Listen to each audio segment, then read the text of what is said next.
عن عائشة قالت قال رسول الله صلى الله عليه وسلم من أحدث في أمرنا هذا ما ليس منه فهو رد.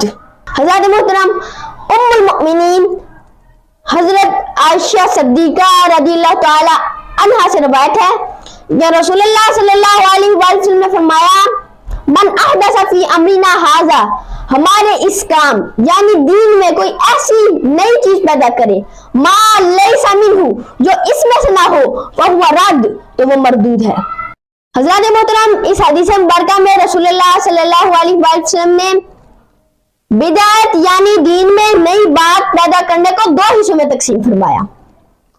ایک وہ نئی بات جس کی دین میں کوئی دلیل بھی نہ ملے اور وہ دین کے مخالف و متصادم ہو،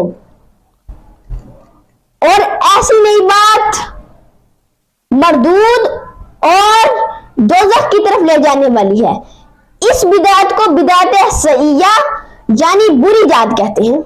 حضرت محترم دوسری وہ نئی بات ہے تو وہ نئی لیکن دین کے مخالف نہیں، کسی نہ کسی دلیل شرعی سے صراحتاً یا اشارتاً ثابت ہوتی ہے. مثال کے طور پر جیسے ترجمات القرآن، قرآن مجید کا ترجمہ، دینی کتب جو کہ پہلے دین میں نہیں بلکہ بعد میں دینی کتب شامل کی گئی، پڑھانے کے نئے طریقے، نئے نصاب، نئے تبلیغی، تدریسی اور تربیتی طریقے، اور 11ویں شریف، میلاد النبی صلی اللہ علیہ وسلم، اس طرح کی نئی چیزوں کو ہمیشہ امت نے اپنایا.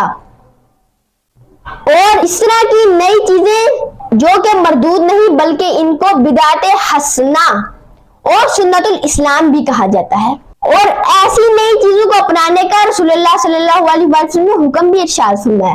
چنانچہ صحیح مسلم میں رسول اللہ صلی اللہ علیہ وسلم نے فرمایا اسلام میں جو اچھا طریقہ رائج کرے اس پر اجر ہے، اور بعد میں کوئی اس پر عمل کرے اسے بھی اس کے برابر ثواب ملے گا.